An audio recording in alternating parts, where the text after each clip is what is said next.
આપણે આર તરીકે બોલીએ છીએ, એની વેલ્યુ આપણે અહીંયા તારવવાની છે. એની વેલ્યુ કેટલી આવે છે આરની? આરની વેલ્યુ આપણે યાદ રાખવાની છે.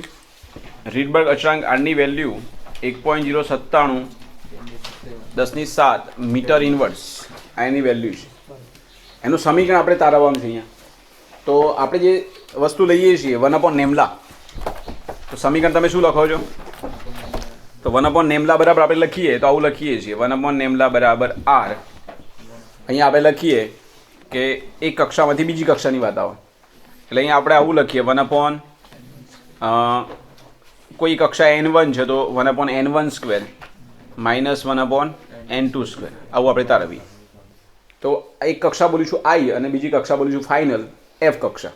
ઓકે, તો એમાં એવું હોય છે કે આપેલ ઇલેક્ટ્રોન જ્યારે ધરાશ્રીમાંથી ઊંચી કક્ષામાં જાય પછી એ ફરીથી પાછો ધરાશ્રીમાં આવવાનો પ્રયત્ન કરશે. ઉત્તેજ અવસ્થામાં જે ઇલેક્ટ્રોન આવેલો હોય એ ફરી નીચે જવા પ્રયત્ન કરશે. એ દરમિયાન શાનું ઉત્સર્જન થાય? ફોટોનનું ઉત્સર્જન થાય. આપણે એવી વાત કરી કેટલા ફોટોન ઉત્સર્જાય, બરાબર છે, અથવા એમ બોલાય કે ઉત્સર્જિત જે કક્ષામાંથી કેટલું નીચે આવશે. તો એ બધું તમને સમજાવો, એક માર્ક્સમાં IMP. બરાબર, પહેલાં લખો એમાં.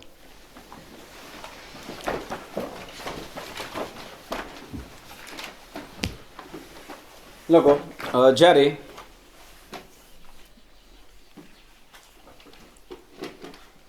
ઇલેક્ટ્રોન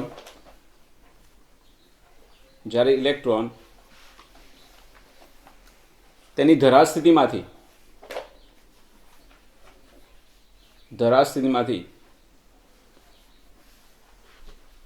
ઉપરની કક્ષામાં ઉત્તેજિત થાય છે,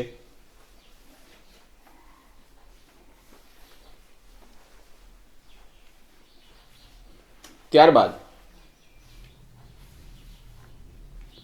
ધરાસ્થિતિમાં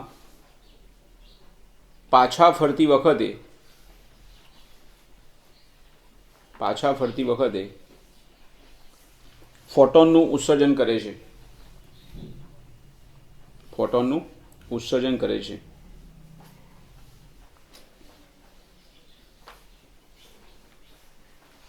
બીજો મુદ્દો અહીં લખો. ધારો કે હાઇડ્રોજન પરમાણુમાં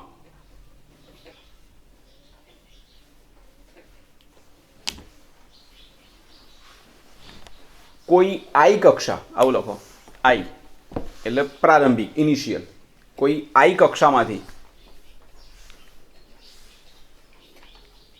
ઇલેક્ટ્રોન F કક્ષામાં, F એટલે ફાઇનલ, I ફોર ઇનિશિયલ અને F ફોર ફાઇનલ, કોઈ F કક્ષામાં જાય છે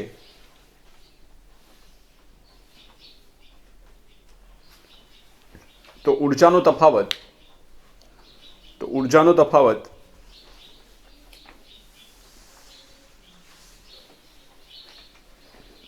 હવે એમાં કેવું હોય કે આપણે તફાવત લઈએ બેનો, પ્રારંભ અંતિમનો તફાવત લઈશું તો સૂત્ર છે માઇનસ, બરાબર છે ને?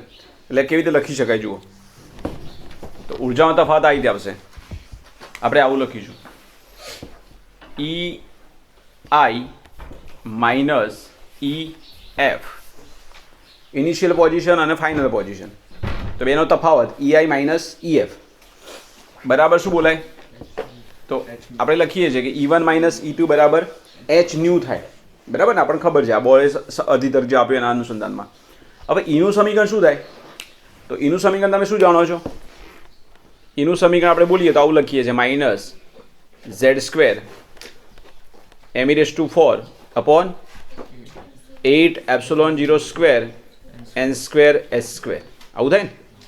કોના માટે વાત છે? હાઇડ્રોજન માટે. અહીં આપણે લખ્યું હાઇડ્રોજન માટે. તો હાઇડ્રોજન માટે આપણે Z બરાબર કેટલા મૂકીશું? 1. તો તમે બોલો EI શું થાય? પહેલાંની વાત કરો તો Z તો 1 મૂકી દેવાના છે. તો EI શું આવશે બોલો અંદર? Minus m⁴ upon 8ε0². એની જગ્યાએ શું લખશો? NI, રાઈટ ને? Into S². થશે. ચલો બીજું શું આવશે? તો એનઆઈ જગ્યાએ એનએફ લખી દેવાનું ત્યાં, બાકી બધું કોમન. પણ માઇનસ અને ફરી માઇનસ આવ્યું પાછું એટલે શું થશે? પ્લસ. ખબર પડી બધા? આ માઇનસ છે પણ આ વેલ્યુ માઇનસ છે પાછી. આ સૂત્ર આવશે m⁴ 8 epsilon 0 square NF square S square બરાબર શું આવશે? Hની. એક કામ કરીએ આપણે આ બેમાં જુઓ તો NI સ્ક્વેર NF સ્ક્વેર બધું કોમન છે, તો ધેરફોર તમે અહીંયા શું લખશો? તો બાકીનું કોમન લઈ લો. m⁴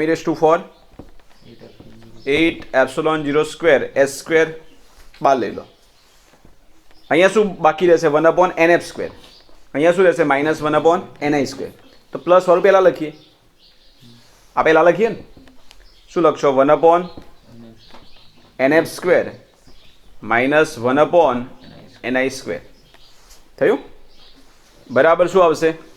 Hν. Hν બરાબર આવું કહી શકાય SC/λ. આપણે શું કરવા જઈ રહ્યા છે? તો 1/λનું સમીકરણ બનાવો અને એમાં જે બાકીનો આગળનો ભાગ રહે એ તમારા R કહેવાય. તો 1/λ કરતા બનાવો. ચલો 1/λ. તો 1/λ લેશો એટલે H ક્યાં આવશે? નીચે. તો Hની 3 ઘાત થઈ જશે. અહીં H સ્ક્વેર એટલે Hની 3 ઘાત. આ C પણ નીચે આવશે બરાબર ને? તો શું રહેશે જુઓ? m⁴ 8 એપ્સિલોન 0 સ્ક્વેર C અને Hની 3 ઘાત આવશે એટલે C અને Hની 3 ઘાત. ચલો આ લખાયું 1/NF સ્ક્વેર -1/NI સ્ક્વેર. તો આવું સમીકરણ આપણે પરિચિત છીએ. તો આવું સમીકરણ આપણે ભણેલા છે. 1/λ બરાબર R 1/NF square -1/NI square. તો આ સમીકરણ જે છે એને તમે સરખાવી દો. તો સમીકરણ એકને આપણે કોઈ સાથે સરખાવીશું? તો લખીએ આપણે અહીંયા સમીકરણ એકને 1/λ બરાબર R. અહીંયા લખીએ આ રીતે 1/NF સ્ક્વેર -1/NI સ્ક્વેર. લાઈમન હોય તો અહીંયા શું આવે? 1/N1 સ્ક્વેર અને પેલામાં n બરાબર 1 2 થી સ્ટાર્ટ થાય બરાબર ને? એ તો સમજી લેવાનું તમારે. સાથે સરખાવો તો અહીં સાથે સરખાવો તો R કેટલા આવી ગયા? મળી ગયા ને? તો ધેરફોર R મીન્સ રીડબર્ગ અચળાંક. તો રીડબર્ગ અચળાંકનું જે સૂત્ર છે તમને મળશે. રીડબર્ગ અચળાંક R શું બન્યું? m⁴ upon 8 epsilon 0 square CH3. આમાં તમે બધી કિંમતો મૂકશો તો આરની વેલ્યુ જે છે આપણે કેટલી? 1.097 10⁷ મીટર ઇન્વર્સ તમને પ્રાપ્ત થશે બરાબર. કિંમત ગણતા નથી. m ફોર ઇલેક્ટ્રોનનું દળ બરાબર 9.1 10⁻31. E એટલે તમને ખબર છે, એપ્સિલોન 0 ખબર છે, C એટલે પ્રકાશની ઝડપ અને H એટલે પ્લાન્ક અચળાંક. ઓકે, થોડું વેરિએશન આવશે. આરની વેલ્યુમાં 1.097 નહીં આવે, થોડું જુદું આવશે પણ એટલું સ્વીકાર્ય. જુઓ અંદર પાન નંબર 429 પર જુઓ તો 1.03 જેવું આવે છે. એમ કે કિંમત મૂકો તો કેટલો આવે છે? 1.03. પણ એને સ્વીકાર્ય વેલ્યુ કેટલી છે? 1.097 10⁷. એ કેમ છે એનો અહીંયા ચોપડીમાં ઉલ્લેખ નથી કરેલો. જૂની ચોપડીમાં આવતું હતું એટલે આપણે એની કોઈ ચર્ચા અહીંયા કરતા નથી. તમારે યાદ રાખવાનું કે આરની વેલ્યુ આપણને કેટલી મળે? કિંમતો મૂકતો અહીં આપણે યાદ રાખવાની લખાણીએ. R બરાબર 1.097 10⁷ મીટર ઇન્વર્સ થાય. આપણે જે યાદ રાખવાની લખી દો છો.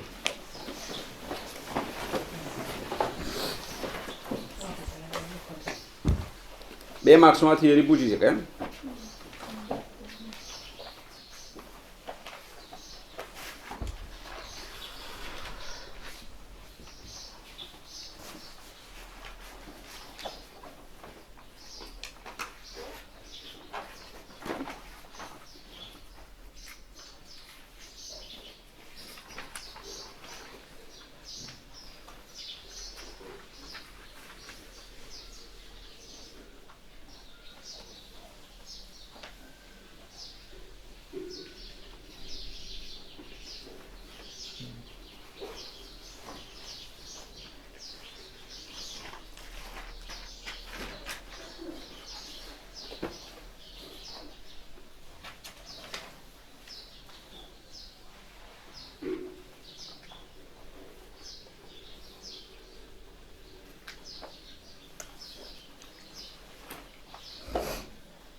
ચલો 12.6 બહુ ઇઝી છે.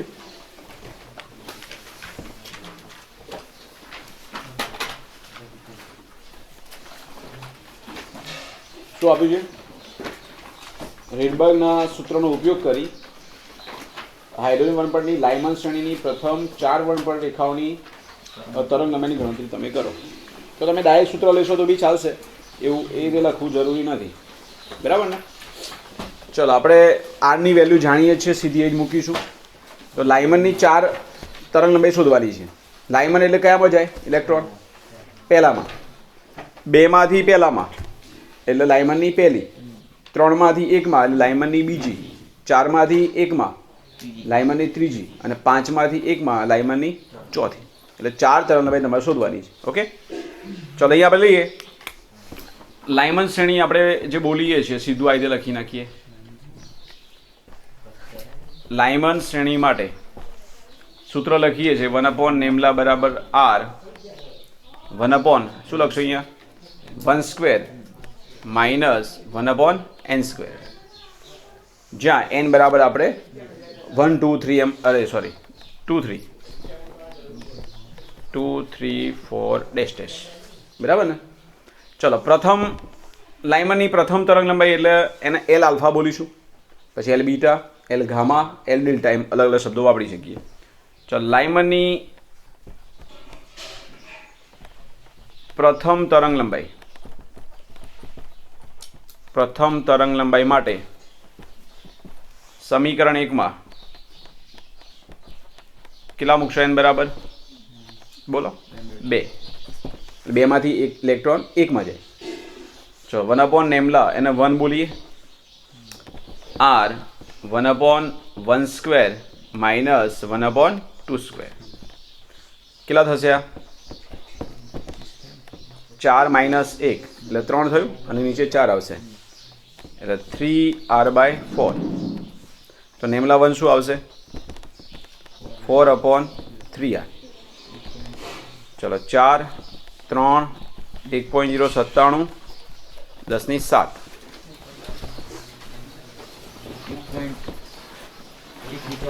1.2154 10⁻⁷ મીટર ઇનવર્સ. એંગસ્ટ્રોમમાં લખવું હોય તો 12 15 લખી દઉં, 3 ઘાત આગળ જાઓ તો 10⁻10 થઈ જશે ને. તો આ તમે આવું કહી શકો 12 15 એંગસ્ટ્રોમ થશે ને. એટલે પહેલી તરંગ લંબાઈ તમને જે પ્રાપ્ત થઈ 12 15 એંગસ્ટ્રોમ, એ રીતે આપણે બીજી બધી ગણી નાખવાની. બીજી કે એટલે 3માંથી 1માં જશે લાઇમનની બીજી તરંગ લંબાઈ.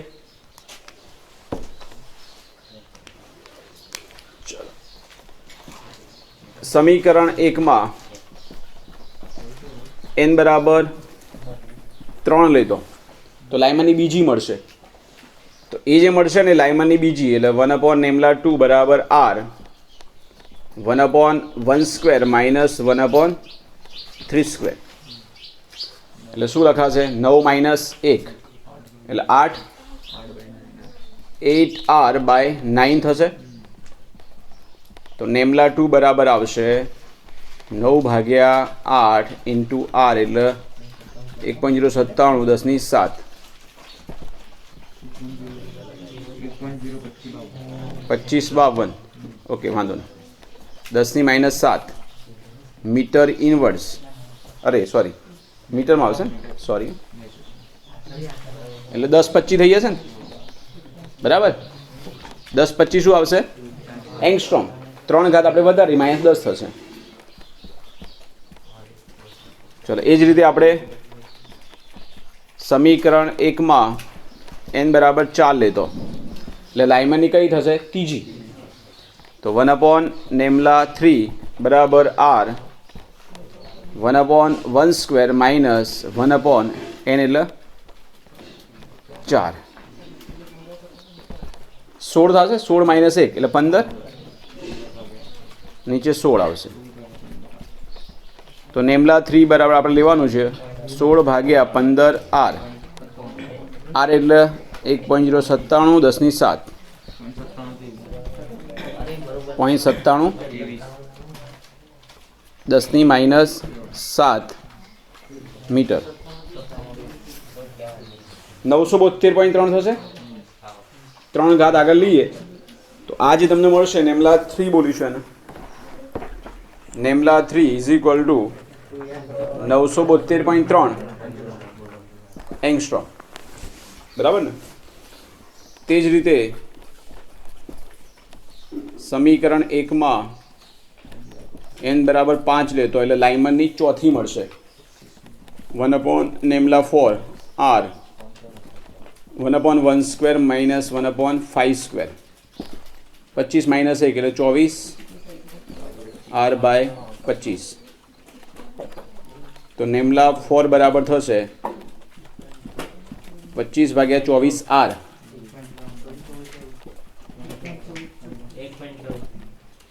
1 પોઈન્ટ ના આવે. 0.94 આટલું 10⁻7 મીટર કેટલું બોલાય? 949.5. આટલું લખશો તો એમ વાંધો નહીં. આવો જવાબ જુઓ. થોડું વેરિએશન ચિંતા નહીં કરવાની. બરાબર, લખી દો. આ બંધ થઈ. વાત એવી છે કે બોર મોડેલની જે વાત હતી એ નીચા ક્રમના તત્વો માટે એટલે મીન્સ હાઇડ્રોજન જેવા તત્વો માટે લાગુ પડે. તો શરૂઆતમાં જે વાત કરી બધી કોના માટે વાત કરી? આપણે હાઇડ્રોજનની જ વાતો કરી. પણ વાત એવી કરે કે હાઇડ્રોજન પછી તમે આગળ જાઓ એટલે હિલિયમ. બરાબર, તો હિલિયમમાં પણ ખામી આવે છે. એટલે વાત તો એવી થઈ કે બોર મોડેલ માત્ર કોણ લાગુ પાડી શકાય? હાઇડ્રોજન. એનાથી ઉપરના ક્રમમાં હિલિયમ માટે વાત કરશો ને એટલે 2 ઇલેક્ટ્રોન, હિલિયમ એટલે 2 ઇલેક્ટ્રોન આવશે તો પણ એ વસ્તુમાં ખામી સર્જાય. મતલબ એમાં ખામી જોવા મળી. એટલે આ મોડેલ જે છે એ માત્ર ને માત્ર હાઇડ્રોજન પરમાણુ માટે જ સમજૂતી આપે છે. ખબર પડી? બીજી વાત એ હતી કે ઉત્સર્જાતી જે આવૃત્તિ છે એ આવૃત્તિમાં પણ થોડી ખામી જોવા મળી. અને એના આધારે એની તીવ્રતા સમજાવી શકતા નહોતા કે એ જે તરંગ ઉદ્ભવ્યું તો એની તીવ્રતા કેટલી હશે આવૃત્તિના ફોર્મમાં. બરાબર, એની સ્પષ્ટ માહિતી હાઇડ્રોજન માટે કદાચ મળતી હતી પણ બીજા ક્રમના તત્વો માટે એ વસ્તુ મળતી નહોતી. એટલે આપણે 2 માર્ક્સમાં લખવાનું છે. એ આપણે વાંચી લઈએ એટલે બધા મુદ્દા અંદર આવી જશે. 431 પેજ પર છેલ્લે જે 1 લખેલું છે ને ત્યાં જો તમે જુઓ. બરાબર સમજજો. જુઓ, બોર મોડેલ હાઇડ્રોજન જેવા પરમાણુને લાગુ પડે છે. બરાબર છે? તેને ફક્ત 2 ઇલેક્ટ્રોન ધરાવતા હિલિયમ જેવા પરમાણુઓ સુધી પણ લાગુ પાડી શકાતું નથી. એટલે માત્ર કોણ લાગુ પડશે? હાઇડ્રોજન. હાઇડ્રોજન જેવા પરમાણુઓ માટેના બોરના મોડેલની પદ્ધતિએ જ એક કરતાં વધુ ઇલેક્ટ્રોનવાળા પરમાણુઓના વિશ્લેષણનો પ્રયાસ કરવામાં આવ્યો હતો પરંતુ તેને કોઈ સફળતા મળી ન હતી. બરાબર ને? એટલે શોર્ટમાં એમ કહે કે હાઇડ્રોજન સિવાયના ઉપર લાગુ પડતું નથી. દરેક ઇલેક્ટ્રોન, બીજી વાત એ હતી કે એને જે વાત કરી હતી એમાં શું વાત કરી કે ઇલેક્ટ્રોન કેમ રહી શકે? તો ઇલેક્ટ્રોન કયું બળ હોય? લાઈક આપણે એમ બોલીએ કે સૂર્યની આસપાસ પૃથ્વી ફરે છે તો સૂર્ય અને પૃથ્વીનું કયું બળ હોય કે જેના કારણે પૃથ્વીના આજુબાજુ ફરે છે? તો આપણે એમ બોલ્યું છે કે ગુરુત્વાકર્ષણ બળ. વાત સાચી. પણ પછી એવું ના વિચારવાનું કે પૃથ્વીની આજુબાજુ બીજો ગ્રહ બી છે ને. સૂર્યની આસપાસ પૃથ્વી ફરે આપણે એમ બોલ્યા તો આપણે બોલીએ કે પૃથ્વીનું ગ્રેવિટેશન છે, નો ડાઉટ. પણ બીજા ગ્રહો એની બાજુ ફરતા હોય એની નજીકમાં તો એનું ગ્રેવિટેશન એને લાગતું નહીં હોય તો પછી એની વાત કરવી પડે ને. થોડી અંશે તો અસર કરશે ને. હા, સૂર્ય બહુ મોટો છે તો એનું ગ્રેવિટેશન પેલા હિસાબે વધારે છે, નો ડાઉટ. પણ પેલું છે થોડું તો ઇફેક્ટ કરે ને. એમ અહીંયા વાત એવી કરે છે કે આપણે એમ બોલે ન્યુક્લિયસ. ન્યુક્લિયસમાં કયો વીજભાર છે? ધન. હાઇડ્રોજન પરમાણુની વાત કરી એટલે 1 ઇલેક્ટ્રોન અહીંયા આવેલો છે તો આના 2 વચ્ચે શું કયું બળ લાગ્યું? બોલો, વિદ્યુતીય આકર્ષણ બળ. અને એના કારણે એ કેન્દ્રગામી બળ પૂરું પડાયું. પણ પછી જ્યારે તમે એમ બોલો બીજો ઇલેક્ટ્રોન અહીંયા આવેલો છે અને પછી જ્યારે બીજી કક્ષા બોલો તો અહીંયા 1 ઇલેક્ટ્રોન આવેલો છે. લિથિયમની વાત કરીએ તો આપણે એ જ વાતો કરી કે ભાઈ આ કોના કારણે ફરે છે? આના કારણે. પણ ભાઈ આ 2 વચ્ચે બળ તો ભૂલી ગયા આપણે. આ 2 વચ્ચે શું થાય? અપાકર્ષણ થાય. એવું કંઈ ભણ્યા આપણે?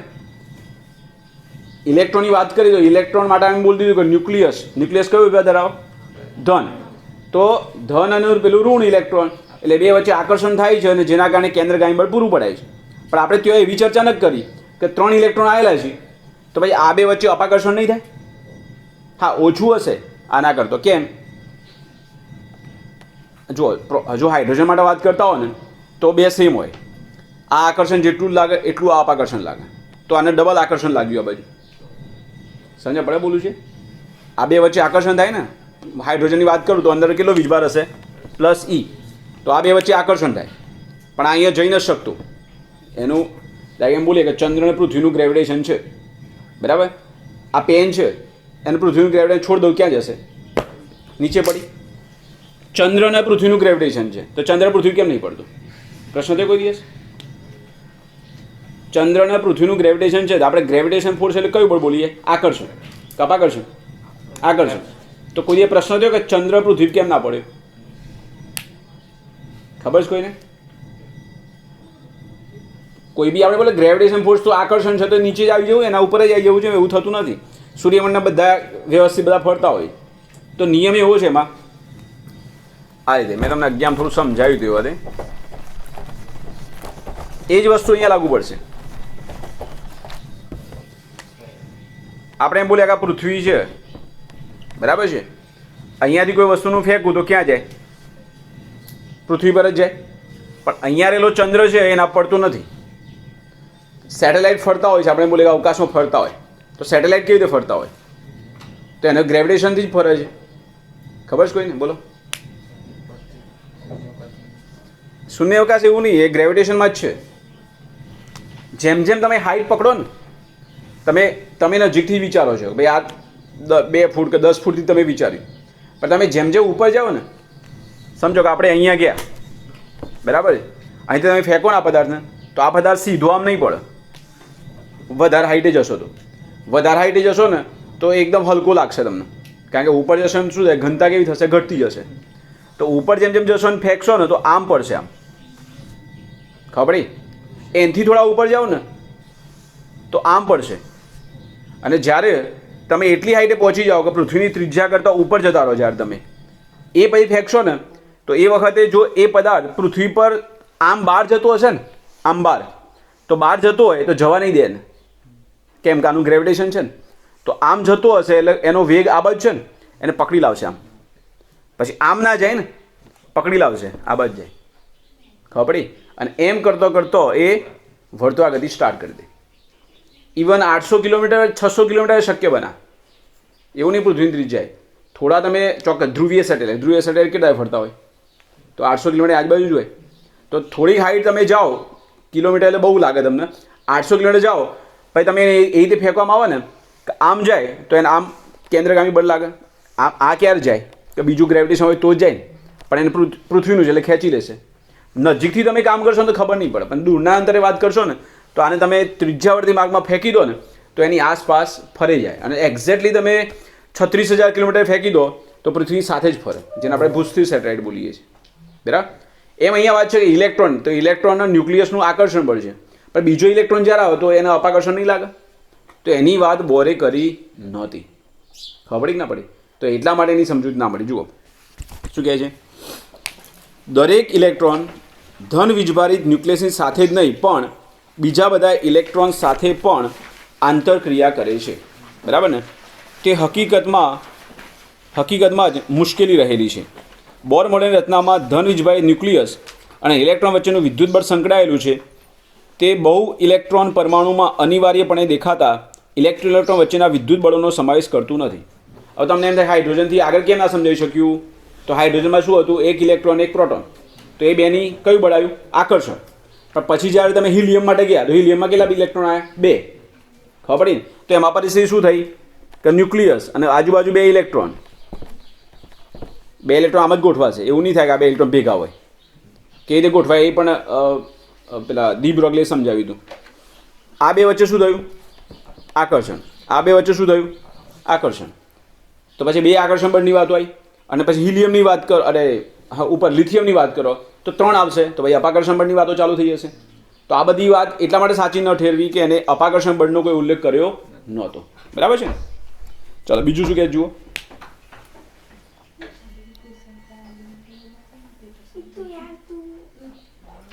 બીજાને શું કહે જુઓ.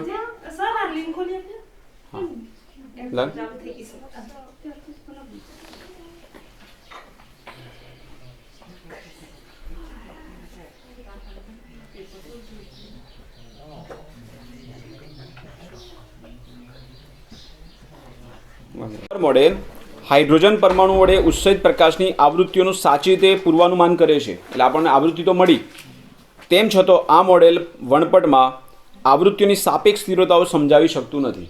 બરાબર છે. હાઇડ્રોજન ઉત્સર્જન વણપટમાં કેટલીક દ્રશ્ય આવૃત્તિઓની તીવ્રતા ઓછી છે અને બીજીની તીવ્રતા વધુ છે. તો શા માટે? તો એનું કારણ ના સમજાવી શક્યું. એટલે મીન્સ આપણે એમ બોલીએ કે પહેલાં આપણને મળી દાખલા તરીકે 6500 એંગસ્ટ્રોમ, પછી સીધી આપણને 6500 નજીક નહીં મળતી, સીધી આપણને એનાથી કાં તો મળી 6000 એંગસ્ટ્રોમ, પછી કાં તો મળી 5800 એંગસ્ટ્રોમ, પછી કાં તો મળી 4800, પછી 4500. તો આપણને કેવી મળી? અસતતપણું મળ્યું. બરાબર. તો એ સતતપણું આનાથી સમજાવી શકાયું નહીં. પ્રાયોગિક અવલોકનો દર્શાવે છે કે કેટલીક સંક્રાંતિઓ અન્ય કરતાં વધારે માનીતી છે. એટલે મીન્સ અમુક સંક્રાંતિ વધારે થાય અને અમુક ઓછી થાય. બરાબર. એવું અમુક પ્રાયોગિક આધારે નક્કી કર્યું. બોર મોડેલ તીવ્રતાના ફેરફારો સમજાવવા માટે અશક્ત છે. એટલે મીન્સ તીવ્રતાની આવૃત્તિઓ મળી એ તો બરાબર છે, પણ એ આવૃત્તિના ફોર્મમાં અમુકની આવૃત્તિ નજીકની મળતી હતી, કોઈની દૂર મળતી હતી, અને એ બધાની તીવ્રતા કેટલી હોય તીવ્રતાની ગણતરી કરી શક્યું નહીં. ઓકે. એટલે બે વસ્તુ યાદ રાખવાની કે હાઇડ્રોજનથી ઉપરના તત્વો માટે આ મોડેલ નકામું છે. બરાબર. એક્ઝેક્ટલી માહિતી મળતી નથી. અને કેમ? એનું કારણ એ કે ઇલેક્ટ્રોન અને પ્રોટોન વચ્ચે, ન્યુક્લિયસ વચ્ચે આકર્ષણ થાય એ સમજાવ્યું, પણ ઇલેક્ટ્રોન વચ્ચે અપાકર્ષણની વાત એને નહોતી કરી, એટલા માટે ખોટું ઠર્યું. બરાબર. બીજી વાત કે આવૃત્તિઓ અસતત મળે છે એની સમજૂતી, અને આવૃત્તિના ફોર્મમાં તીવ્રતાની કોઈ એને ચર્ચા કરી નહોતી. આવૃત્તિઓ સમજાઈ ખરી એને, મળી ખરી એને, પણ એ આવૃત્તિ આટલી જ કેમ મળી એની ચર્ચા ન કરી. અને આ વાત છે ને બધી બ્રોગલીએ થોડી સમજૂતી આપી હતી કે આપણે એમ બોલીએ કે ન્યુક્લિયસની આસપાસ ઇલેક્ટ્રોન રહે, તો ઇલેક્ટ્રોનની રહેવાની સંભાવનાને બોરે એમ કહી દીધું કે NH/2πના પૂર્ણ ગુણાંકમાં હોય તો રહે. પણ જ્યારે કણનું તરંગ સ્વરૂપે બોલો તો એનું ક્વોન્ટાઇઝેશન કેવી રીતે થાય એ વાત અહીં સમજવાની છે. જે આગળનો મુદ્દો છે એના ઉપર, એના પહેલાં આપેલું છે, બોર્ડના પહેલાં. એ તૈયાર નથી કરવાનો, સમજવાનું છે ખાલી. જો આ ન્યુક્લિયસ છે ધન વીજભારિત. અહીંયા પહેલી કક્ષામાં દાખલા તરીકે 2 ઇલેક્ટ્રોન રહેલા છે, તો 2 ઇલેક્ટ્રોન કેવી રીતે રહેલા હશે? 2 ઇલેક્ટ્રોન એકબીજાને જોડે હશે? તો ના, એ 2 ઇલેક્ટ્રોન ચોક્કસ ડિસ્ટન્સે જ હશે. એક ઇલેક્ટ્રોન અહીંયા હોય તો ઇલેક્ટ્રોન અહીંયા જ હશે. બરાબર. તો એમ બોલ્યા કે ઇલેક્ટ્રોનનું કોણીય વેગમાન h/2πના પૂર્ણ ગુણાંકમાં હોય ત્યાં ઇલેક્ટ્રોન રહે. વાત સાચી, પણ કણની વાત કરીએ એટલે ફોટોન સ્વરૂપ બોલાય, પણ એને તરંગ સ્વરૂપે કેવી રીતે સમજાવ્યું? તો આ અંતર કેટલું કહેવાય? પરિઘ થયો ને, એટલે 2πr બોલાય. 2πrમાં કેટલા ઇલેક્ટ્રોન રહે? તો જેટલા ઇલેક્ટ્રોન એટલા તરંગ બોલો. તો એક તરંગ એટલે કેટલી લંબાઈ બોલાય? 2πr ડિસ્ટન્સ છે ને, તો 2πr ડિસ્ટન્સ છે, તો આ અંતરમાં, આ અંતર ત્રિજ્યા r એની, તો આ અંતરમાં કેટલા ઇલેક્ટ્રોન રહેલા છે? 2 ઇલેક્ટ્રોન. તો એક ઇલેક્ટ્રોન મીન્સ એક તરંગ લંબાઈ, 2 ઇલેક્ટ્રોન તો 2 તરંગ લંબાઈ. તો 2 ઇલેક્ટ્રોન રહેલા છે, તો આપણે અહીંયા સૂત્ર આવી રીતે લેવાનું છે n લેમ્બડા, જ્યાં n બરાબર કેટલા મૂકી દેવાના? 2. તો આ 2 ઇલેક્ટ્રોન મતલબમાં 2 તરંગ થાય. તો 2 તરંગ કેવી રીતે દોરાય જુઓ. એક તરંગ દોરું છું પહેલાં, આની વાત કરું, આ ઇલેક્ટ્રોનની. તો એ ઇલેક્ટ્રોન માટે તરંગ એટલે આટલું દોરાય જુઓ છો. આ એક તરંગ થયું, બોલાય ને. આની વાત કરીએ, આવું થાય. 2 ઇલેક્ટ્રોન મીન્સ 2 તરંગ. આવું કોણે કીધું? ધી બ્રોગલીએ જ વાત કરી. તો ધી બ્રોગલીએ જે વાતો કરી હતી કે નેમલા બરાબર આપણને કેટલું મળે? h/p, આ વાત કરી હતી. પછી બીજું સમીકરણ આપણને અલગ અલગ ફોર્મમાં આપ્યું હતું કે h/2mk થાય, આપણે એને વાત કરી હતી. પણ એ જે વાત કરી હતી એ વીજભારના ફોર્મમાં વાત કરી હતી. એને તરંગ સ્વરૂપ, જ્યારે આ તરંગ સ્વરૂપ છે અને આ કણ સ્વરૂપ છે, એ બેનો સમન્વય કર્યો અને એને સમજાવ્યું કે 2 ઇલેક્ટ્રોન તો 2 તરંગ રહી શકે એમ બોલવાનું. તો એનું ક્વોન્ટાઇઝેશન આ રીતે આપ્યું, 2πr બરાબર શું આપ્યું? n નેમલા. બરાબર ને. એટલે નેમલા એટલે એક ઇલેક્ટ્રોન માટેની લંબાઈ, તો 2 તરંગ તો 2 ઇલેક્ટ્રોન તો 2 તરંગ, એટલે મીન્સ અહીંયા 2 નેમલા. 4 ઇલેક્ટ્રોન હોય તો 4 નેમલા. તમને એક આકૃતિ આપેલું જુઓ અંદર, પાન નંબર 431 પર તમને આઈડિયા આવશે. 12.10 જોયું? કેટલા તરંગ દોરેલા જુઓ અંદર? 1 2 3 4. તો એક કક્ષામાં 4 ઇલેક્ટ્રોન આવેલા છે એમ કહેવાય. હવે ક્યારે એવું હોય જુઓ છો, આવું ક્યારે શક્ય બને જુઓ? તરંગ પૂર્ણ ગુણાંકમાં જ મળે. એનું કારણ શું? આપણે આ ઇલેક્ટ્રોનની ભ્રમણ કક્ષા વિચારી ચલો આ એક ઇલેક્ટ્રોન બરાબર છે. પછી એનાથી આપણે આગળ વાત કરીએ એટલે આવું થયું સમજો. હવે હું તમને કહું આવું હોઈ શકે, કેટલા ઇલેક્ટ્રોન કહેવાય? અઢી. હવે એવું ક્યારે શક્ય બને? આ એક ઇલેક્ટ્રોન, આ એક ઇલેક્ટ્રોન, તો આવું ક્યારે શક્ય બને? નહીં બને. તો જે તરંગ લંબાઈ મળશે એ કેવા ગુણાંકો મળશે? પૂર્ણ ગુણાંકો મળશે ને. એટલે ક્યારે આપણે એમ નહીં બોલતા કે અડધો ઇલેક્ટ્રોન છે કે પોણા ભાગનો ઇલેક્ટ્રોન, એવું બોલતા નથી. ઇલેક્ટ્રોન એટલે આખું તરંગ. તો એક ઇલેક્ટ્રોન ઉત્સર્ગ પછી બીજો ઉત્સર્ગ હશે, પણ વચ્ચે સતતપણું હશે કે અસતતપણું હશે? સતત ઉત્સર્ગ અસતત ઉત્સર્ગ? અસતત. કેમ? સમજો લિથિયમ, તો લિથિયમમાં 3 ઇલેક્ટ્રોન છે, પહેલી કક્ષામાં 2 અને બીજી કક્ષામાં 1. પહેલાં કોણ નીકળશે? બારની કક્ષાવાળું n બરાબર 2 માંથી નીકળશે. એ નીકળ્યા પછી તરત પહેલી કક્ષામાં ઇલેક્ટ્રોન નીકળી જશે? તો ના, કારણ કે પહેલી કક્ષામાં વધારે જકડાયેલો હોય ને, તો જે ઉર્જા આપવાની છે એ ઉર્જા તમે સતત આપો છો, પણ નીકળશે અસતત. એ આપણે આગળ ચર્ચા કરી હતી. મેં પ્લાન્કની વિચારધારા તમને કીધી હતી કે આપણે ઉર્જા ભલે સતત આપત કરતા હોઈએ, પણ અંદરથી જે ઉત્સર્જન થશે ને એ અસતત હશે. અને એ કોના પર ડિપેન્ડ છે? ઇલેક્ટ્રોનના ઉત્સર્જન પર. અને ઇલેક્ટ્રોન સતત નહીં આવે, એને પૂરતી ઉર્જા મળશે. લાઈક હાઇડ્રોજન, તો હાઇડ્રોજનમાં બીજી કક્ષામાં ઇલેક્ટ્રોન રહેલો હોય, દાખલા તરીકે ઉત્તેજિત થઈને આવેલો હોય, તો એને બહાર કાઢવા કેટલી ઉર્જા જોઈએ? તો બીજી કક્ષા એટલે 3.4, તો એને +3.4 એવી આપવી પડે. પછી એમ બોલું પહેલી કક્ષામાં ઇલેક્ટ્રોન કાઢો કેટલી જોઈશે? તો 13.6 એવી. તો કેટલો ડિફરન્ટ આવે? ઘણો બધો ડિફરન્ટ છે ને. તો તમે 3.4 થી ઉપર આપશો તો બીજી કક્ષામાં નીકળી જશે. પછી 3.5 આપશો તો પહેલી કક્ષામાં નીકળશે? નહીં નીકળે. 5 નીકળશે? નહીં નીકળે. 6, 7, 8, 9, 10, 10.6 આપશો પછી નીકળશે પહેલી કક્ષામાં હશે તો વચ્ચેની ઉર્જા ક્યાં ગઈ? શોષણ થઈ. એટલે ઉત્સર્જન જે થાય છે ને એ આપણને સતત નહીં મળતું, કેવું મળે છે? અસતત મળે. બરાબર છે. એ સમજૂતી માટે છે, એને આપણે કોઈ તૈયાર નહીં કરવાનું. ચલો સ્વાધ્યાય પર આવી જાઓ. સ્વાધ્યાયમાં પહેલો બીજો નથી. પેલા એ દિવસ મેં કયા નથી કાંઈ કીધું હતું, જે ના કર્યો કરી લેજો. ઠીક.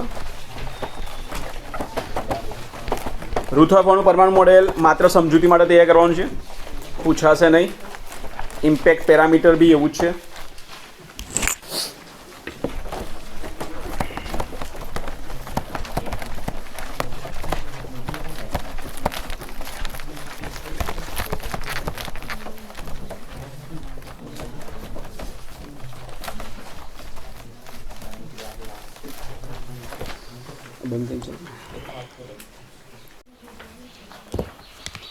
વણપર રેખાની પાષણ શ્રેણીમાં ટૂંકામાં ટૂંકી તરંગ લંબાઈ હાજર છે. કઈ એમ? બરાબર. કઈ શ્રેણી? પાષણ. ચલો લખો. પાષણ એટલે કયામાં જશે? કયા નંબરમાં? 3. લાઇમન, બામર, પાષણ. એટલે ટૂંકામાં ટૂંકી તરંગ લંબાઈ. તો ઉર્જા વધુ ને, તો છેલ્લી કક્ષામાંથી કયામાં આવશે? 3માં. ટૂંકામાં ટૂંકી તરંગ લંબાઈ એટલે ઉર્જા વધુ, અને પાષણ એટલે નંબર 3માં આવો. લખો. પાષણ શ્રેણીની ટૂંકામાં ટૂંકી તરંગ લંબાઈ, ટૂંકામાં ટૂંકી તરંગ લંબાઈ એટલે કે ઇલેક્ટ્રોન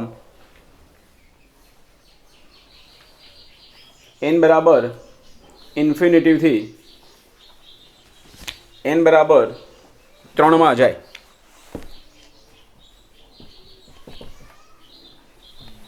વાત એવી થશે n બરાબર ઇન્ફિનિટીથી n બરાબર 3.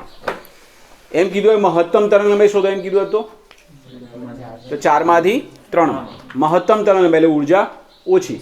જેટલો ઉર્જાનો તફાવત વધુ, બરાબર છે, કક્ષાનો તફાવત વધુ એટલી ઉર્જા વધુ અને તરંગ લંબાઈ ઓછી.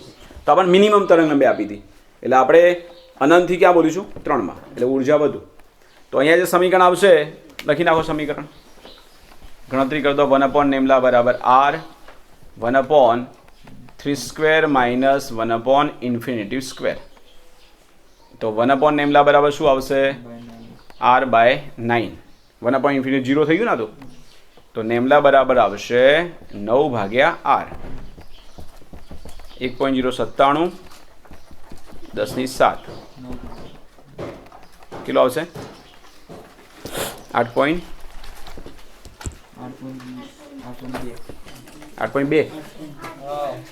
આખું બોલો તો 20 4 10 -7 મીટર 82 0 4 બોલાય 10 -10 થશે ને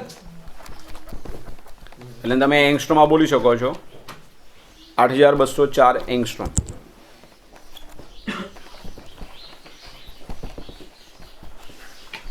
બરાબર ને. જવાબ સાચો કે ખોટો એ બી આપણે અંદાજ મારી શકીએ. દ્રશ્ય વિસ્તાર કરતા તરંગ લંબાઈ કેવી આવવાની વધારે આવે ને તો દ્રશ્યની 8000 સુધી બોલીએ ને તો 8000 ઉપર આવી જોઈએ એટલે તમને ખબર પડી આપણો જવાબ અહીંયા સાચો જ છે. ઓકે ચાલો લખી દો.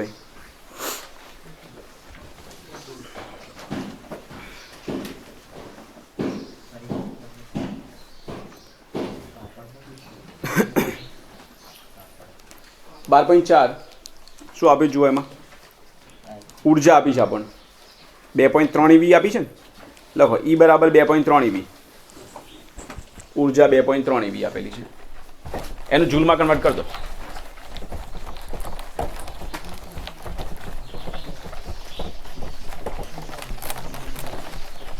જૂલમાં એટલે 1.6 10 -19 વડે ગુણી નાખો.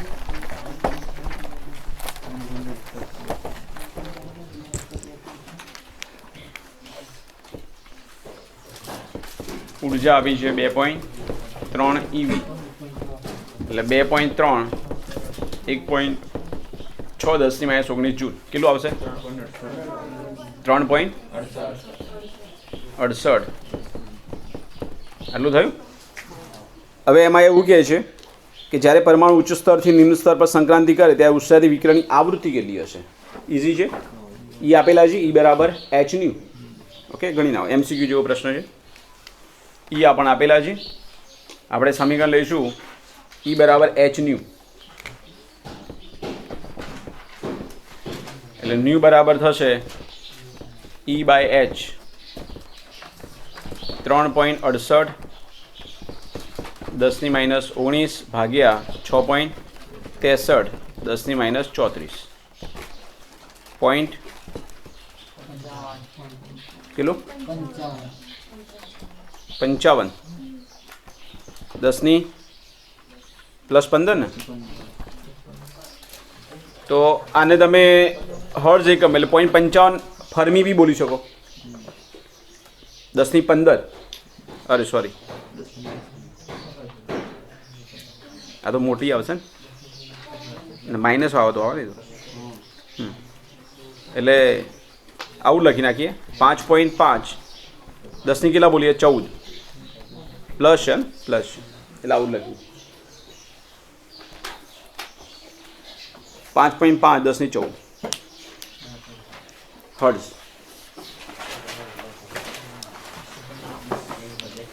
બાર 5 વાંચો અને મને જવાબ આપો. ચલો હાથ ઊંચો કરશો. બહુ ઇઝી ક્વેશ્ચન છે MCQમાં પૂછાયો.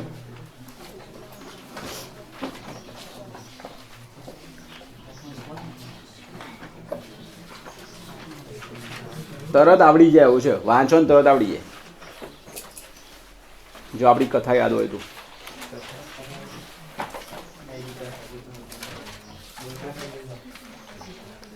અધ્યાય બીજો શું આપ્યું છે આપણને ધરા અવસ્થાની ઉર્જા એટલે મીન્સ કુલ ઉર્જા આપેલી છે કેટલી છે -13.6. તો એમ કે ગતિ ઉર્જા સ્થિતિ ઉર્જા કેટલી હોય તો કુલ ઉર્જા જેટલી જ ગતિ ઉર્જા આવે પણ એ માઇનસ હોય તો આ પ્લસ આવે તો ગતિ ઉર્જા +13.6 સ્થિતિ ઉર્જા બમણી અને કુલ ઉર્જા જેવી આવે એટલે કુલ ઉર્જા માઇનસ છે ને તો સ્થિતિ ઉર્જા બમણી માઇનસ આવશે તો 13.6 નું બમણું તો 27.2 માઇનસ યાદ હોવું જોઈએ. સિમ્પલ લખી રાખો. કુલ ઉર્જા -13.6 EV છે. ઈ આપેલા છે -13.6 EV તો ધેરફોર ગતિ ઉર્જા કેટલી તો ગતિ ઉર્જા પ્લસ E થાય ને એટલે +13.6 EV અને સ્થિતિ ઉર્જાની વાત કરું તો 2E થાય કુલ ઉર્જાની બમણી એટલે -13.6 ગુણ્યા 2 એટલે -27.2 EV.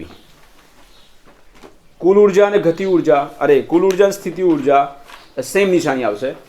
સ્થિતિ ઉર્જા બમણી આવશે કુલ ઉર્જા બમણી નહીં હવે એવું લાગે કુલ ઉર્જા બમણી આવે, પણ અહીંયા પેલું એક પ્લસ આવે એક માઇનસ આવે એટલા માટે આવું થાય.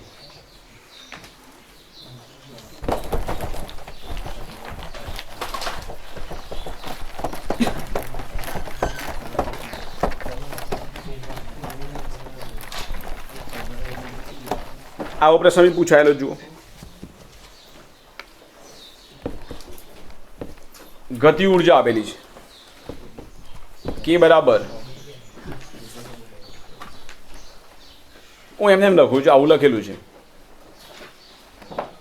ખાલી વાય કોઈ વેલ્યુ છે બરાબર ને. ગતિ ઉર્જા આપી છે 1/8πε0 વાય, વાય અચળાંક છે, ε0 અચળાંક છે, પાઈ અચળાંક છે. ઓકે, જે વેલ્યુ છે એ વેલ્યુના ફોર્મમાં જ વાત કરી દીધી છે. તો એમ કહું કે કુલ ઉર્જા અને સ્થિતિ ઉર્જા કેટલી થાય? ચલો હાથ ઊંચો કરો.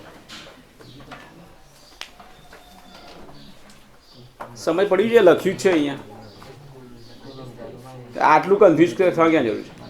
ગતિ ઉર્જા જેટલી જ કુલ ઉર્જા પણ માઇનસ. ગતિ ઉર્જા પ્લસ હોય તો કુલ ઉર્જા માઇનસ, અને સ્થિતિ ઉર્જા એની બમણી માઇનસ. સિમ્પલ. તો ખબર પડી? નહીં ખબર પડતી? હાથ ઊંચો કરો. E બરાબર -1/8πε0y, U બરાબર +1/16π². અડધું કરીએ તો એટલું હું કહું છું. અને માઇનસ ગતિ ઉર્જા જેટલી જ કુલ ઉર્જા, પણ આ પ્લસ હોય તો કુલ ઉર્જા માઇનસ થાય, એના જેટલી જ સેમ. સ્થિતિ ઉર્જા બમણી થાય બરાબર છે, અને કોના જેવી નિશાની? કુલ ઉર્જા જેવી. તો આનું બમણું કરો, આનું બમણું કરશો 2 ઉપર ગુણ્યા, તો ઉપર 2 લાવશો તો 4 થઈ જશે. આ બમણા કરે. સમજ પડી ગઈ ને એકદમ? તો એ ભૂલ કરશો ભાઈ. ચલો પછી શું આપેલું છે?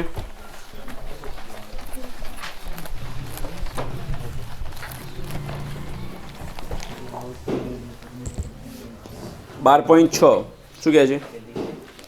પ્રારંભમાં ધરાસ્થિતિમાં રહેલો હાઇડ્રોજન પરમાણુ એક ફોટોનું શોષણ કરે છે, અને જે તેને n બરાબર 4 સ્તર સુધી ઉત્તેજિત કરે છે.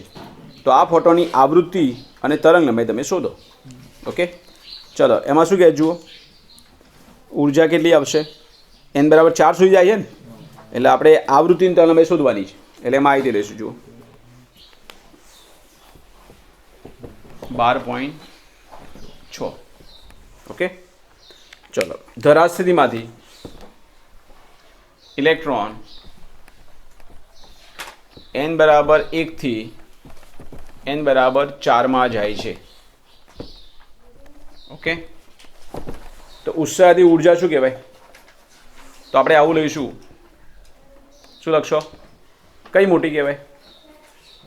બોલો.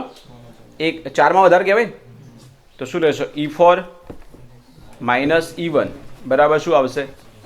h². E4 કેટલા આવો હાઇડ્રોજન માટે? આ કોની વાત છે? હાઇડ્રોજન માટે. પહેલી કક્ષામાં 13.6 -13.6, ચોથી કક્ષા એટલે 13.6 / 16 એટલે 0.81 કિલો આવતું હતું. 1.85 તો પેલામાં આવશે, ત્રીજામાં આવશે 0.85. ઓકે, ચોથી કક્ષામાં ઉર્જા આવે 13.6 / n² એટલે 13.6 / 16. સમજ પડે ને? તો ચોથી કક્ષામાં ઉર્જા આપણે લખી દે, ના સમજ પડતી હોય તો.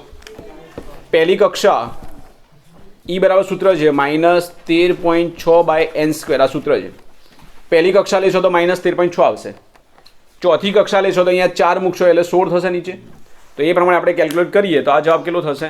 આ કેટલું આવે? -0.85 ને, 13.6 / 16 એટલે આ થશે -0.85 માઇનસ આ માઇનસ છે પાછા એટલે પ્લસ 13.6 બરાબર h². તો h² બરાબર કેટલા આવ્યા? કેટલું? 11. અરે 12.09 એટલો આવે છે? 12.75. શામાં જવાબ આવશે? ઈવી. એક ભૂલ ના કરતા પાછા. તો અહીંયા જુઓ ન્યૂ બરાબર આવશે 12.75. ઈવીનું જૂલ કરી લઈશું આપણે. 1.6 10 ની -19 જૂલમાં થઈ ગયા. નીચે એચ ઉપર કેટલું થાય? 12.75 ગુણ્યા 1.6 કરો છો 10 ની -19. એચ 6.63 10 ની -34.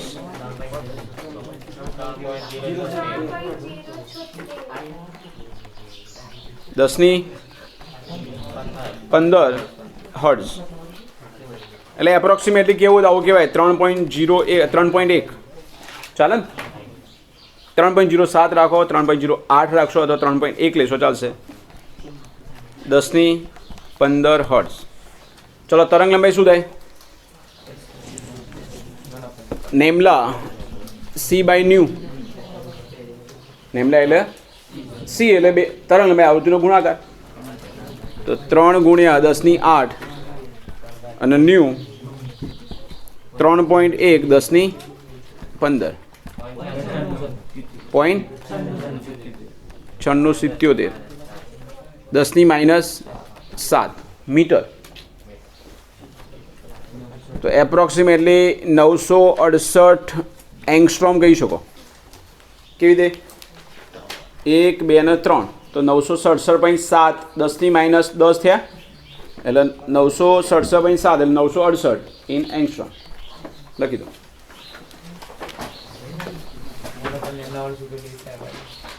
શું આવન એમ ગણો તો એ ચાલે. આ રીતે ન લેવું હોય તો 1/λ બરાબર r 1/1² -1/4². એ બી એ જ વસ્તુ છે.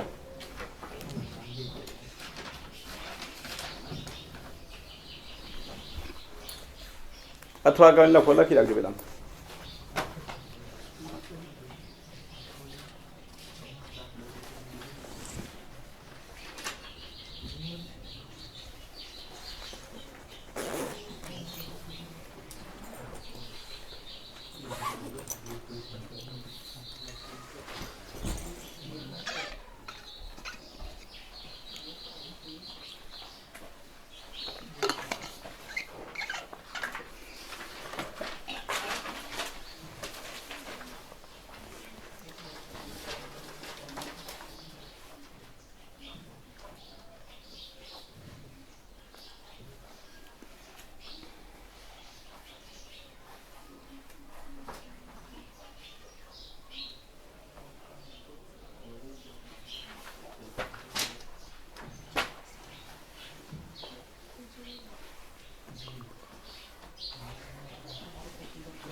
અથવા કંઈ લખો, લખી રાખજો. 1/λ બરાબર r 1/1² -1/4². એ પણ યુઝ કરી શકાય. બરાબર ને? નોટ કંઈ લખો, લખજો. જો 12.3 IMP કરી દો. 12.3 12.6 12.7 12.9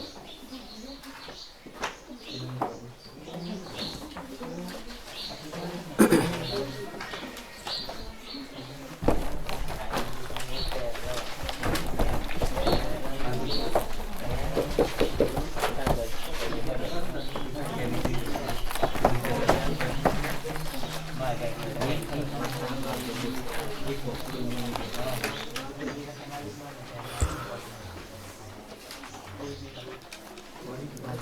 જો 12.7 શું આપેલું છે?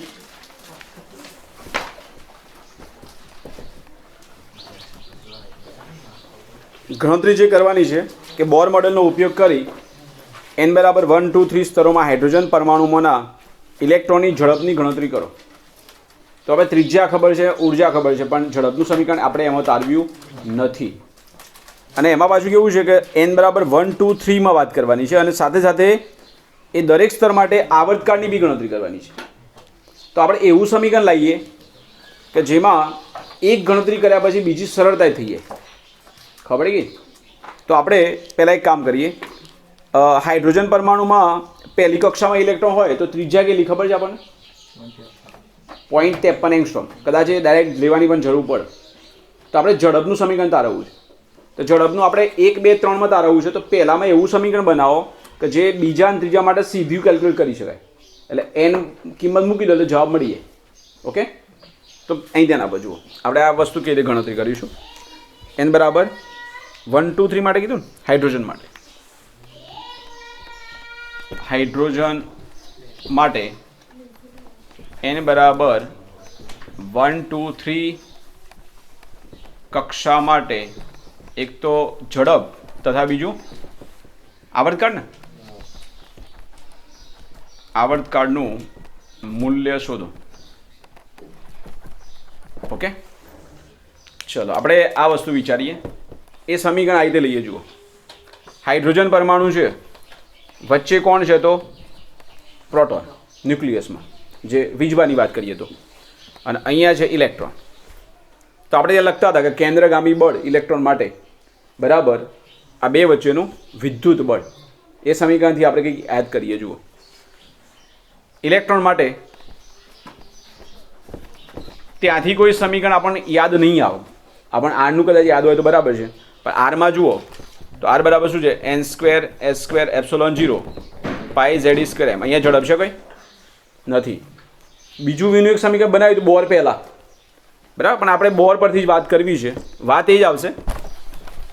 પ્રાઈ દે લઈએ. જુઓ, અને કેની વેલ્યુ સીધી એમાં એપ્લાય કરી દઈએ. ઇલેક્ટ્રોન માટે શું લખીએ આપણે? કેન્દ્રગામી બળ. એ જે ગતિ કરે છે કોના કારણે ગતિ કરે છે? તો ન્યુક્લિયસ સાથે કયું બળ છે? વિદ્યુત બળ. ચલો, કેન્દ્રગામી બળ શું બોલશો? mv²/r. વિદ્યુત બળ આ બે વચ્ચે શું બોલાય?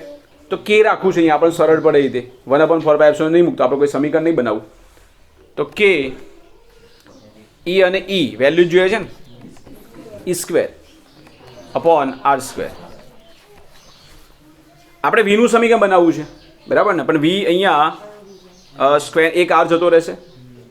ચલો, અહીંયા આપણે જવાબ એનના સ્વરૂપમાં લાવવો છે. કેમ? કારણ કે દરેક વખત આપણે અલગ અલગ ગણતરી નહીં કરવી.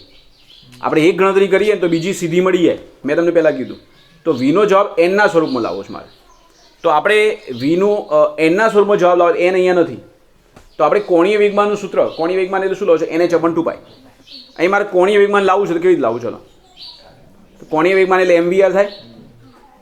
કોણીય વેગમાન L એટલે rp લખો છો ને, અને p એટલે mv. તો mvr અહીંયા આવશે. જુઓ છો, એક આર અહીંયા આવી જશે, એક આર જતો રહેશે. આવું લખીએ. જુઓ, mv². એક આર અહીં લઈ લો અને એક આર અહીંથી જતો રહ્યો. બરાબર શું થયું? ke². અને આવું લખું. જુઓ છો, mvr એટલે કોણીય વેગમાન થઈ ગયું, અને v એક બાજુ મૂકી દો. ચાલો, પેલું ગણતરી કરો તો એ ચાલે, વાંધો નહીં. પણ પછી દરેક વખતે તમારે અલગ અલગ વેલ્યુ મૂક કરવી પડશે, એટલે થોડું કન્ફ્યુઝન થશે. બરાબર શું આવશે? ke².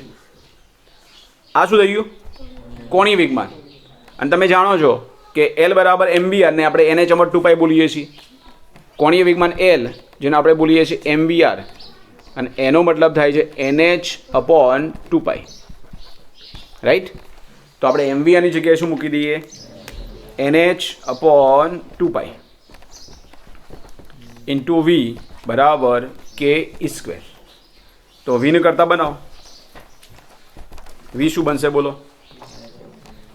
કે એટલે 2π કે સ્ક્વેર એમ લખો, 2π કે સ્ક્વેર અપોન NH, બરાબર ને?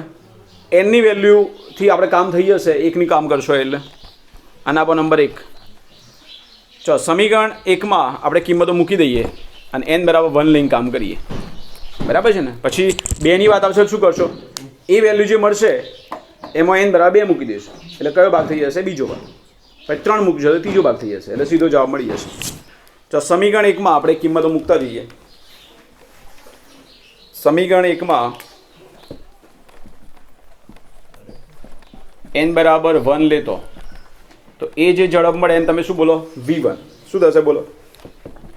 2 ગુણ્યા 3.14 કે એટલે 9 ગુણ્યા 10⁹ સ્ક્વેર 1.6 10ની માઇનસ 19નો વર્ગ આવશે.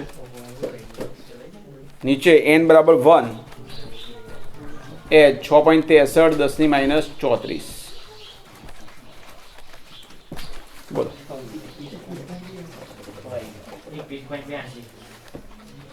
21.82 માઇનસ 38 એટલે માઇનસ 29 હશે.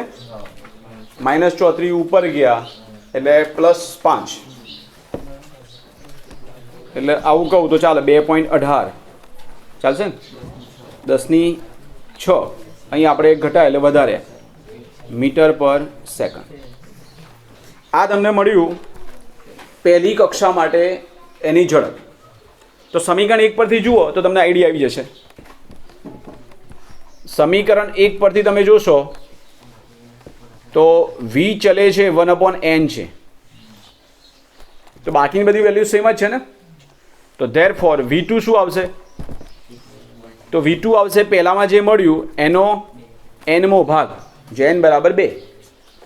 તો n બરાબર 2 તો v2 બરાબર આવશે v1 એટલે 2.18 10ની 6 ભાગ્યા 2 1.09 10ની 6 મીટર પર સેકન્ડ. ચલો v3 એ રીતે મળી જશે. v3 બરાબર થશે v1/3 એટલે 2.18 10ની 6 ભાગ્યા 3 0.72 છાસ એટલે 0.73 લખી દઉં 10ની 6 મીટર પર સેકન્ડ. જવાબ ટેલી કરી લો છે ને?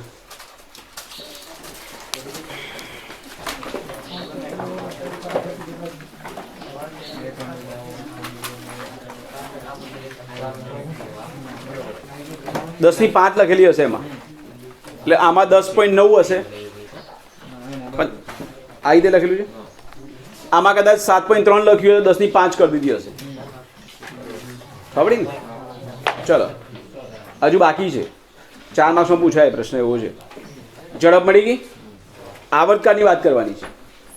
તો આવર્તકાળ એટલે શું લેશો? સમય. સમય એટલે અંતર ભાગ્યા ઝડપ. અંતર એટલે પરિઘ કહેવાય. તો એમાં r આવી જશે અને r ચલે છે n² છે. બાકી બધી વેલ્યુ સેમ આવશે. અને હાઇડ્રોજન પરમાણુ પહેલી કક્ષા માટે r કેટલા આવું 0.53 એંગસ્ટ્રોમ એ યાદ રાખવાના. તો એકદમ સરળ થઈ જશે.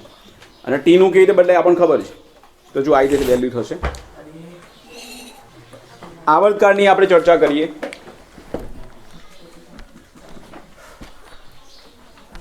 ચલો આવર્તકાળનું સૂત્ર આપણે વિચારીએ તો આવું થશે. આવર્તકાળ t, સમય એટલે અંતર ભાગ્યા ઝડપ. અંતર એટલે 2πr અને ઝડપ એટલે v. તો અહીંયા આપણે જે વાત કરીએ એમાં આરની વેલ્યુ આપણે એપ્લાય કરી પર હાઇડ્રોજન માટે આરનું સૂત્ર વિચારીએ તો આર ચલે શું છે? n². તો પહેલી કક્ષા માટે આરની વેલ્યુ કેટલી આવશે? 0.53 એંગસ્ટ્રોમ. ઝડપ તો પહેલી કક્ષા માટે ઝડપ કેટલી આવી? 2.18 10ની 6. તો સીધું આપણે વેલ્યુ મૂકી દેવાની. જુઓ અહીં પ્રથમ કક્ષા માટે વાત કરીએ તો પ્રથમ કક્ષા માટે આરની વેલ્યુ છે 0.53 એંગસ્ટ્રોમ એટલે કેટલું? 0.53 10ની માઇનસ 10 મીટર. આ યાદ રાખવાનું તો વધારે અનુકૂળ થઈ જશે. કારણ કે બધી વેલ્યુ તમારે મૂકવી પડે અહીંયા. આરની વેલ્યુ શું? n² s² ε0 pi z² એમ. પણ એવું નહીં કરવું આપણે. તો n બરાબર 1 માટે વિચારીએ તો n બરાબર 1 માટે t1 શું થશે બોલો? આ સમીકરણ નંબર આપી દઈએ અને 2 બોલો 2 પાઈ r1 પહેલી કક્ષા માટે અને ઝડપ એટલે v1 2 ગુણ્યા 3.14 r1 0.53 10 ની -10 અને ઝડપ કેટલી હતી 2.18 10 ની 6 52 26 ઘાત કેટલી થઈ -16. આવા જવાબ જુઓ પહેલા.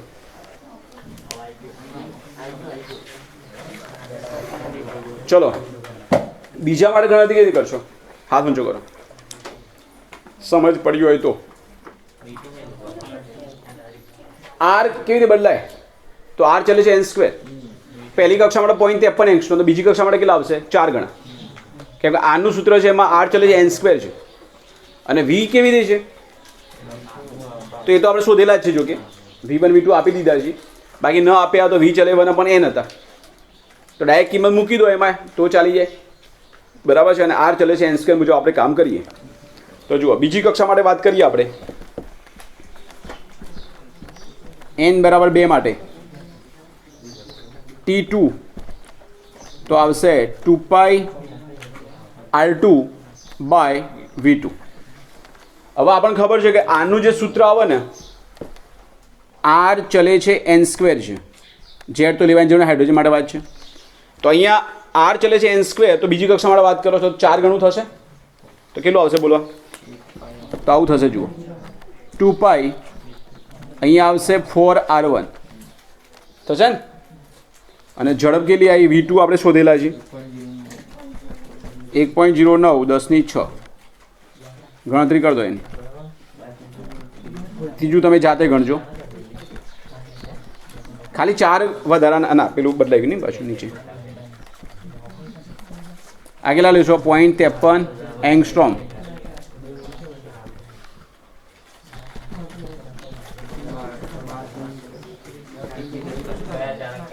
કેટલો આવે?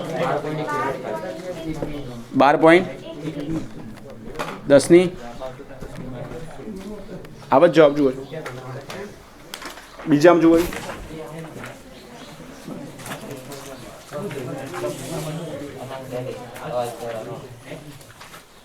12